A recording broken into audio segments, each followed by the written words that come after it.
I did not even turn on the light. Hold on one second, guys.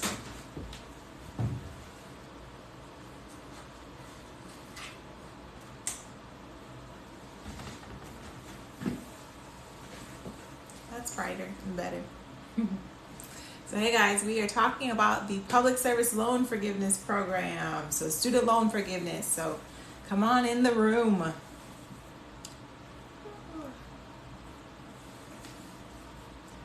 at least try to wait for a few people to come on. Hey Gigi. How's everybody doing tonight?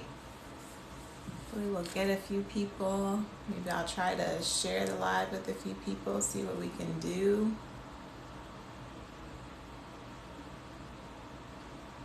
I'm trying a new setup this, guys.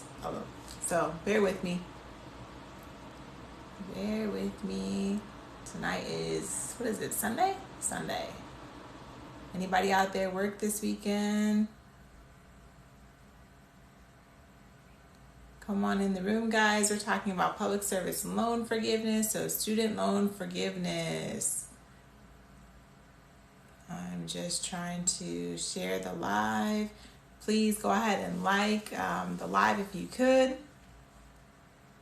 And please feel free to follow as well. That would be greatly appreciated. And go ahead and share if you know somebody who has student loans and that needs to hear the information on public service loan forgiveness. We're talking about student loans. Please go ahead and share with your people.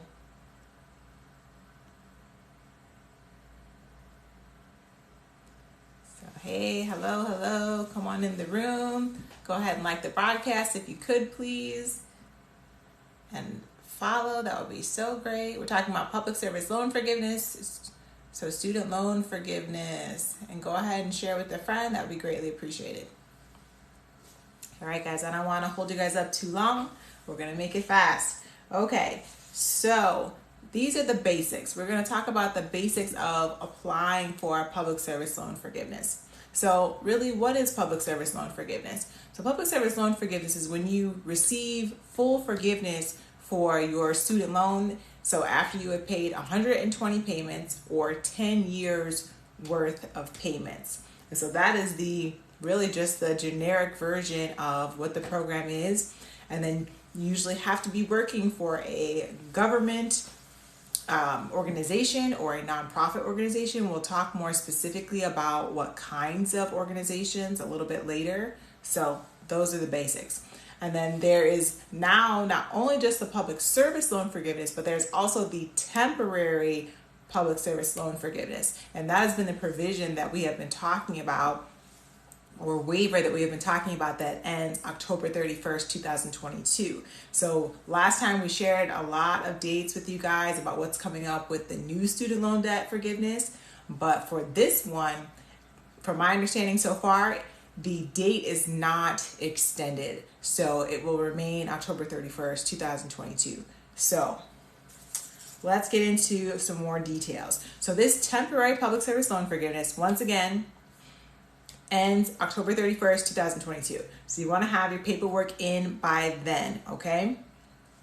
And what's the caveat? The caveat really is that you can receive credit for payments that you didn't previously receive credits for, which is why in the past there were a ton of people where you were hearing that, okay, no one's getting their loans forgiven, no one's qualifying for the public service loan forgiveness. But this new program, this new waiver, the temporary expanded public service loan forgiveness, now counts things like $0 suspended COVID payments. So those times where COVID started and it was after March 13th, 2020, where all of your payments and interest were suspended. So those $0 payments with the waiver, those $0 payments also count toward your 120 payments. So it's been almost 3 years. That counts, okay? So we're going to talk a little bit about what are the requirements to qualify.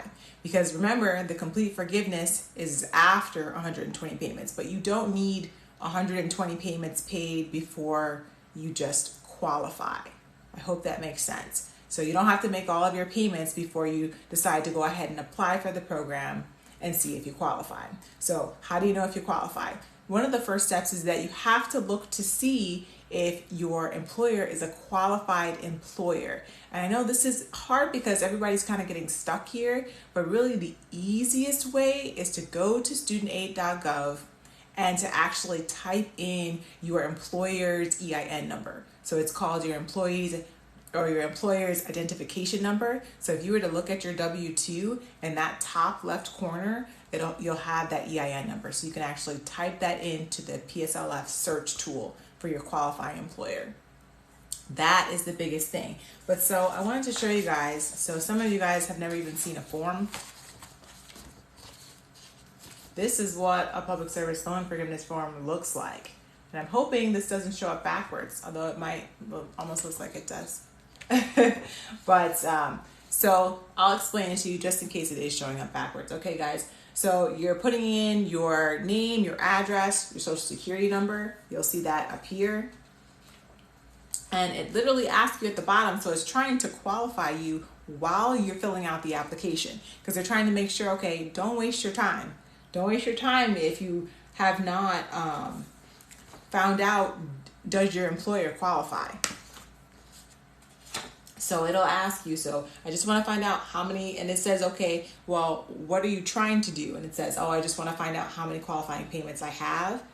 Because if you want to find out how many qualifying payments you have made already, which is a good idea, because, okay, am I close? Am I at 60? Am I 115? You kind of want to have an idea before you decide on what your next steps are. And it says, okay, I believe I qualify for forgiveness under PSLF or the temporary expanded PSLF. Or if I indicated that I believe I qualify for forgiveness now, I want forbearance. There's all of these other thoughts that you could have. But at the bottom it says, you know what, I understand that I must have made 120 qualifying payments on my direct loans. Or to qualify for forgiveness, I must be employed full-time by a qualifying employer. So you'll go through all of these yes, I believe statements, okay? But the biggest ones are the qualifying employer. And then working full time, so at least 30 hours a week. I know a lot of people, I didn't even realize that. So it's 30 hours a week on average, not 40. And then that your loans are consolidated into a direct consolidation loan. So I wanted to talk briefly about that, but right after the fourth one. So the fourth one is that the amount that you paid 12 months before you applied and your last payment are at least equal to what you have paid on an income-based repayment plan. Would you really know that? Maybe not. It'd be mostly the Department of Education that would know that part of the information. But let's quickly go back to the when you consolidate your loan. So there's a few things. When you consolidate your loan, it's consolidated forever. So I need you guys to understand that when you do this, because let's say you don't qualify for PSLF or the temporary expanded PSLF, you need to know that your loans will be consolidated forever. So which means there'll be one payment, so one loan, one payment, and one new interest rate. So you have to keep that in mind. But you do have the option, most people don't realize you have the option to not consolidate all of your loans. Like, let's say there's some reason that you're close to paying one off, or it's a really low interest rate, whatever the case may be, you can decide not to consolidate that loan. That's an option. And you have to be aware that, let's say, if you, I'm trying to think, there was a few different options as well where they said, okay, well, know that your payment could go up. Know that your payment could go down and you have to pay over a longer period of time.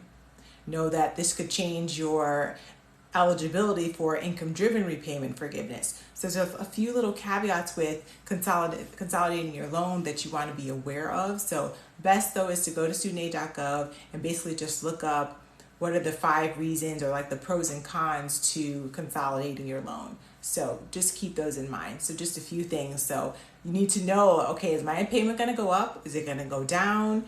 What's going to happen after I consolidate my loan? And what if I am not eligible for the public service loan forgiveness? You need to keep that in mind, because once it's done forever. So I need you guys to understand that, okay? Okay, so we talked about how do you check to see if your employer is qualified, right? So let's just go over that again. You go to studentaid.gov, you look up the public service loan forgiveness search tool, and you type in the EIN number. So that's your employer's identification number. So on your W-2, once again, top left corner, that's where you would find that number. So you would know, is my employer qualified? Because on the back of this form, actually, it shows you that you'll fill out all your employer's information, the dates that you've worked there, but it asks you to still try to qualify your employer, because loosely translated, government and nonprofit organizations, yes, but it says, is your employer a tax exempt under 501c3 of the Internal Revenue Code? So you need to be able to say yes or no, and it basically tells you what part of the application to skip to, okay? Or it says, is your employer a not-for-profit organization that is not tax exempt under 501c3? So as you go through this, it tries to tell you, okay, tries to help you qualify whether you can actually fill out this form and move forward. And so some government, nonprofit organizations could be military service, could be AmeriCorps, could be the Peace Corps, could be you're a social worker, could be your public service for the elderly, public library services, the list goes on and on.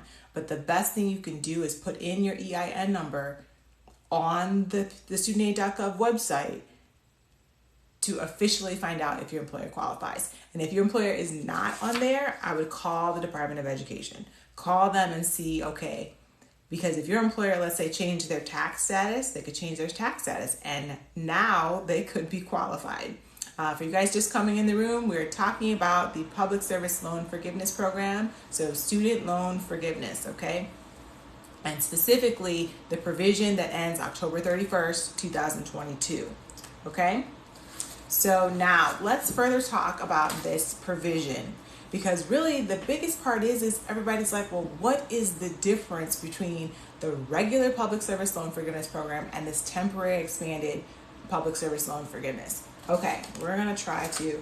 And then when I went on studentaid.gov, it basically said that, you know what, the temporary expanded service public service loan forgiveness program, the funds are limited and it's a first come, first served basis. So know that at some point, I guess they're saying the money could run out, which I guess take that as you will, because I thought that's interesting to put on the website. It's very interesting.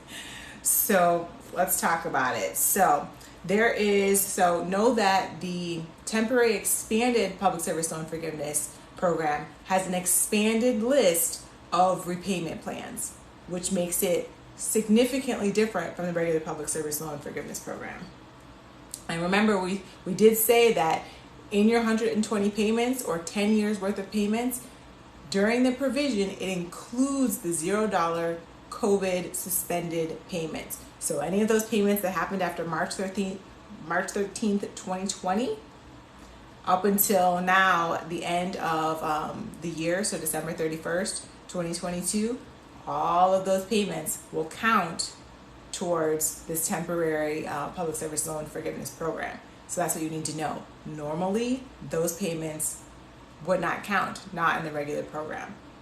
So I don't know if this is showing up backwards, but I'm going to read it, so don't worry about it. So the normal PSLF requirements. So they were direct loans only. And now the limited or the temporary public service loan forgiveness include direct loans, include Perkins loans, and FFEL loans. And so we talked about that previously as well. So if you have Perkins loans, FFEL loans, other private loans, from what I'm reading, you can actually consolidate those loans into a direct consolidation loan and attempt to qualify for the public service loan forgiveness or the temporary expanded loan forgiveness. I have never seen this before, and I think most of us have not. So this is the time. If you have a high interest rate private loan, Perkins loan, FFEL loan, call the Department of Education and find out how you can now consolidate those loans into a direct consolidation loan. So that's a big difference. This is why most people didn't qualify, because it was only accounting for direct loans for the public service loan forgiveness program. And then your payments had to be full on-time payments, and that was your only option. Now, with the limited public service loan forgiveness. So remember, it ends October 31st, 2022. You can have late or partial payments can possibly count towards your 120 payments. Okay? Anybody have questions? I know I'm talking a lot. So if you have questions, let me know. I will try to keep up.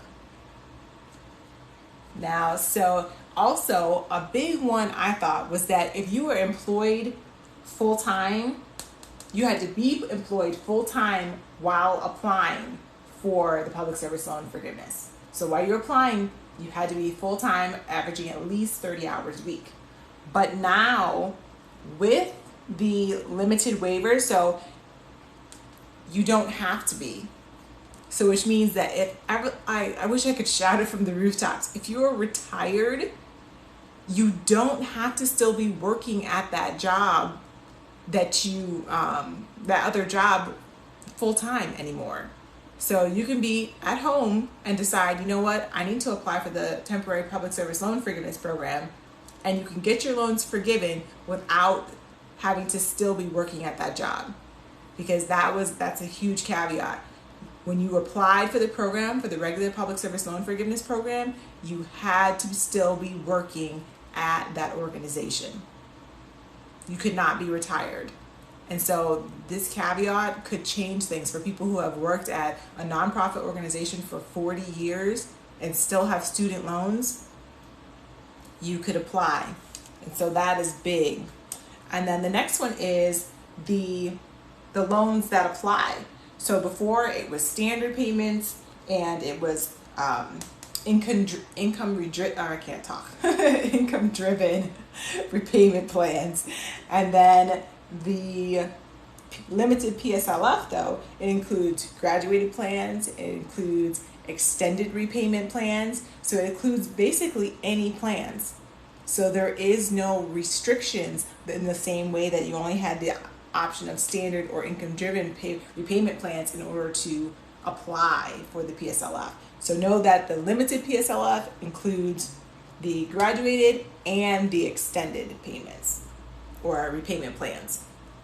And then last but not least, if you are a teacher, so if you guys know teachers, and everybody does, the period of service, so if you guys can read that, so the period of service that they have teacher loan forgiveness usually does not count. Those payments cannot count towards public service loan forgiveness. Just generally, that's under normal circumstances. But now, the limited waiver now ends October 31st. If you are a teacher, you need to apply, because all of those payments on, hopefully you guys can see that, on the teacher loan forgiveness now count towards the temporary public service loan forgiveness program. So normally they do not count. Your payments on the teacher loan forgiveness plan do not count towards PSLF. But with the temporary expanded public service loan forgiveness, they count. So now you've just gotten that much closer. So if nothing else, you want to apply to find out, well, how close am I to actually doing this, to actually getting all of my loans forgiven? And so I don't know, hopefully this shows up. Gigi, can you tell me, is it showing right side? Can you read it, or is it backwards? But please take a picture. If you guys, this is also on studentaid.gov. But please take a quick snapshot if you need this quick information, because these are the big differences between the public service loan forgiveness program and the temporary expanded public service loan program. Let's see. So what questions do you guys have? That's really the meat and potatoes of everything. Questions, anybody? So we're talking about public service loan forgiveness programs, so student loan forgiveness. And the temporary expanded public service loan forgiveness ends October 31st. I'm trying to think, did I forget anything, or any questions you guys may have? Any personal questions that you might have about your situation that you want to ask? Please feel free. And then I wrote down a few questions that I've been asked recently. Let's see. So a lot of people have asked, is there just one application for the public service loan forgiveness and the temporary expanded public service loan forgiveness? And yes, there's only one form. And so like when you look at this form here, you'll see both. Both are added on here. And so when you apply, they'll be able to tell you, okay, how many payments you have made towards basically each plan. Because remember, they'll be different.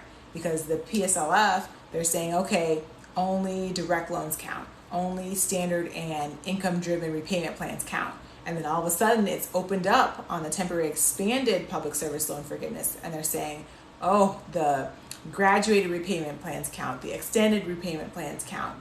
And then so now you're like, okay, wow, that opens everything up. So now way more payments. So maybe you have double the amount of payments and you're much closer to student loan forgiveness than you even realize. So just one form. Let's see. Parent plus loans. That was always a big question. If you have a parent plus loan, you are eligible to apply for the public service loan forgiveness program, the original program. But from what I have read, that you're not eligible for the limited public service loan forgiveness waiver or the temporary expanded public service loan forgiveness, okay? And then remember, if you have FFEL loans, Perkins loans, private loans, you can consolidate those, at least from what I've read, you can consolidate those into a direct consolidation loan and then apply to the program. So those are some big questions. So one form, a question about the Parent Plus loans, if they can consolidate their loans from private to this direct consolidation loan, that's really important. Dun, dun, dun. Anybody have questions? No questions out there? So I'm like, there's so much information out there. So if you guys are just coming in, talking about public service loan forgiveness program, student loan forgiveness. But if you guys don't have any more questions, I'm going to go watch my movie and eat my popcorn. I'm just saying. All right, guys, I appreciate you joining me. Thank you, thank you. And then I will catch you next time. So we'll be back next week. We'll see how my schedule flows, but I'll be back and we'll talk some more about some different caveats of the public service loan forgiveness program. So you guys have a good rest of your weekend. Bye.